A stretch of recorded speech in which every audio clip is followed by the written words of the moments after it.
E olha só, os brasileiros não param de tirar dinheiro da poupança. Já faz algum tempo que a gente mostra que os movimentos de saque são muito maiores que os do depósito. Entra mês e sai mês e um novo recorde de saques. E o Banco Central divulgou novos números. Esse que é o investimento mais popular, cada vez mais o pessoal está saindo dele. A mais tradicional modalidade de investimentos do Brasil sofre com a recessão, o aumento do desemprego e a inadimplência. Os saques da poupança superaram os depósitos em 42 bilhões e 600 milhões de reais no primeiro semestre deste ano. A retirada líquida supera o resultado também negativo registrado no primeiro semestre do ano passado. Há um ano, o resultado ficou negativo em mais de 38 bilhões e 540 milhões de reais. Em junho, os saques da poupança somaram 164 bilhões e 962 milhões de reais.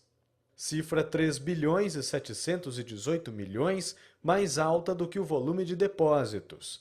Já no acumulado dos 6 primeiros meses do ano, o saldo é de 984 bilhões e 543 milhões. Valor também mais elevado do que os depósitos do período. A poupança tem registrado retirada expressiva de recursos. Desde janeiro do ano passado, o único mês em que foi registrado resultado positivo foi dezembro de 2015. Com os juros altos, outras aplicações têm se tornado mais atrativas. Além disso, a poupança perdeu rentabilidade diante do cenário de alta da inflação. A recessão econômica também contribuiu para a fuga de recursos da poupança. Por causa da crise e do desemprego, os brasileiros têm menos dinheiro para aplicar e precisam sacar mais recursos para pagar as dívidas. Agora vamos falar mais uma vez de saúde. Nessa época do ano, as temperaturas oscilam muito. Durante o dia dá uma esquentadinha, já de noite esfria e a consequência todo mundo sabe, gripes e resfriados. Só que existem outros problemas respiratórios que muita gente não dá atenção e podem trazer sérias consequências. No frio, a baixa umidade do ar, as mudanças bruscas de temperatura e o aumento da poluição do ar são os principais motivos de preocupação, especialmente para quem já tem doenças respiratórias crônicas. Ela é maior pela baixa umidade do ar, porque as temperaturas são mais frias, porque as pessoas se aglomeram mais pelo frio e a transmissão é através da tosse, da fala, do espirro, de objetos contaminados, tá? Então, a proximidade das pessoas é que vai fazer com que a gente adoeça mais. A pediatra explica que existem formas que auxiliam nos tratamentos para evitar ou minimizar. Procurar deixar assim a casa sempre aberta. Então, agasalha as pessoas, mas deixa circular o ar. Pano úmido na casa. Colocar bacias de água no quarto para umidificar o ambiente. Tomar muita água mesmo para hidratar. Uma boa alimentação e lavagem das mãos. Isso é importantíssimo. E orienta as mães que têm crianças pequenas. Existem tratamentos com corticoides.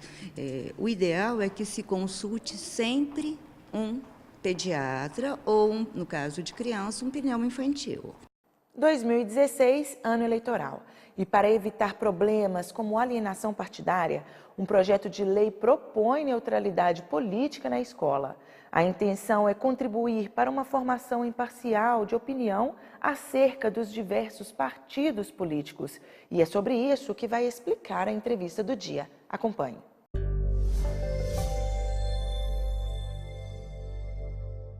Amigos, não sei se por um dom, mas o professor tem uma capacidade invulgar de assumir a liderança de uma classe. E eu vou lembrar aqui, aqueles que tiveram a oportunidade de assistir o filme Ao Mestre com Carinho, com Sidney Poitier, um professor negro que era hostilizado pelos alunos nos primeiros dias de aula, mas acabou idolatrado por eles ao final da temporada. Então, seria justo utilizar essa força para doutrinar e fazer cabeça dos alunos? Nós vamos falar sobre esse assunto com o professor Fábio Pereira, ele que está aqui conosco, Fábio Pereira Mendes, está aqui conosco para falar sobre esse tema e sobre a reforma de ensino aqui de São Paulo, que causou bastante polêmica, ocupação de escolas, rebeldia, tudo isso podendo ser mais ou menos conjugado, né? Dentro de uma proposta um tanto mais, digamos assim, cândida, calma, como o Sidney Poitier doutrinou seus alunos naquela classe rebelde. Mas é muito comum, né? Sobretudo nos cursinhos vestibulares, aquelas aulas movimentadas, aí o professor mexe dali, mexe daqui, satiriza a história do Brasil, brinca e tal. Isso é uma forma de fazer o ensinamento grudar na mente, né? Certo. Mas alguns talvez estejam fazendo aí algum tipo de doutrinação usando a mesma técnica. Eu acredito assim, é o que eu dizia anteriormente. O espaço da sala de aula, primeiramente, eu acho que é bom lembrarmos que é o espaço do conhecimento, não é? E, logicamente, quando a gente trabalha com o conhecimento, nós trabalhamos, na verdade, com representações que são sociais, que são culturais, que são históricas, que são políticas. Portanto, isso adentra tudo aquilo que é parte do nosso universo, que é um universo humano, e é parte também da vida, não é? Dessa maneira, eu acredito assim que existem duas questões que eu acho que elas têm que ser pensadas sobre essa situação. Primeiramente, o aspecto voltado ao conhecimento que se quer trabalhar na sala de aula, principalmente aquele que diz respeito à área das ciências humanas, não é? Um professor, quando ele está à frente da sua sala de aula, logicamente que ele tem um saber para ser construído com os seus alunos. Porém, não cabe a ele, dentro do saber que é construído, desrespeitar ou desprivilegiar o que o professor Paulo Freire chama de o conhecimento do saber vivido do aluno. Não é? Por que eu digo isso? Porque eu digo assim, é nosso papel enquanto professores formarmos cidadãos, né, desenvolvermos um conhecimento junto aos nossos alunos, mas a escola é o espaço da liberdade do pensamento. Então, nesse sentido, é grave quando o professor, ele, como o senhor mesmo falou, né, de repente ele começa a direcionar dentro dos temas que ele aborda com os seus alunos, as convicções, né, as ideias que estão por detrás, ou as crenças, ou os valores. Porque, na realidade, essa escolha, ela deve partir entre os sujeitos que estão na construção desse conhecimento. O professor Paulo Freire ele tem uma ideia que eu julgo que ela é muito pertinente, que ele trabalha na obra dele, Pedagogia da Autonomia. No capítulo 2 ele vai falar que o conhecimento que é construído em sala de aula, ele pressupõe sempre o respeito ao sujeito educando. Então, nesse sentido, deve-se privilegiar, sim, o conhecimento em sala de aula, e todo conhecimento nós sabemos que ele tem, sim, um caráter que é ideológico, não é? A gente não consegue se desvencilhar dessas questões, mas a escolha de que ideias serão essas que farão parte do meu contexto de vida, ou que crenças são essas que eu carregarei, né, na minha existência, isso cabe ao sujeito educando e não ao sujeito professor. Agora, parece que é um pouco difícil, né, a pessoa desvincular a sua convicção política naquele momento em que está passando um fato histórico. Por exemplo, digamos que nós estivéssemos hoje dando aqui uma aula sobre o momento político brasileiro, né? Certo. Como é que o professor desvincula se é pró ou é contra o impeachment, por exemplo? Essa é uma outra questão que eu acho que é extremamente importante a ser pensada também. A professora Nilma Lena Gomes, ela tem uma obra dela que chama Diversidade do Currículo. E eu acredito que essa questão, né, quando a gente adentra a essa situação, o que o professor tem que ter em mente é a questão de que, no momento que ele está na sala de aula, é o momento onde ele trabalha com uma diversidade, com uma heterogeneidade, não é? Então, cabe ao professor, novamente, né, eu insisto aqui nessa questão, trabalhar sim o conhecimento, um conhecimento que é plural, que é multicultural, porém no respeito a essa pluralidade de convicções, no respeito a essa pluralidade de pensamentos, de ideias, de vivências, não é? Então, veja bem, ainda que nós estejamos trabalhando determinadas questões que são parte do currículo escolar, porque o currículo também, para ele estar vivo, ele tem que ser contextualizado.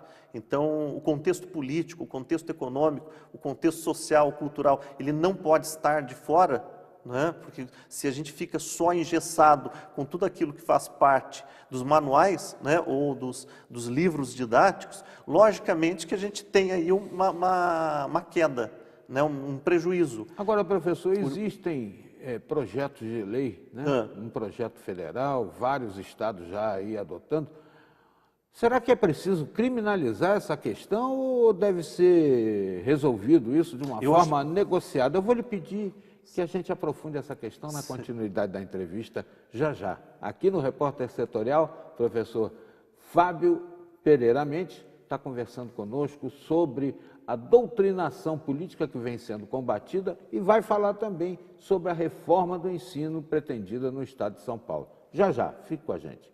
E veja a seguir no Repórter Setorial. Sonegômetro alerta sobre os impactos de não pagar impostos. Aguarde um instante e aproveite para nos ajudar a encontrar algumas pessoas que, infelizmente, estão desaparecidas.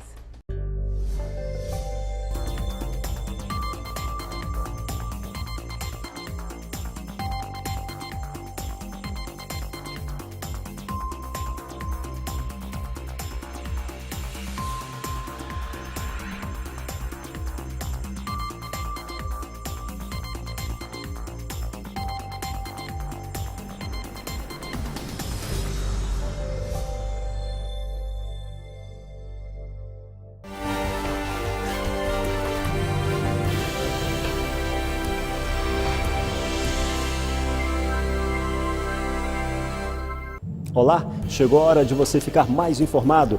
Pontualidade e mais informação. Credibilidade e mais cobertura. Precisão e mais inclusão social. Imparcial e mais dinâmico. Bem-vindo ao Repórter Setorial. O repórtersetorial.com é o seu novo acesso. É nossa terra no ar.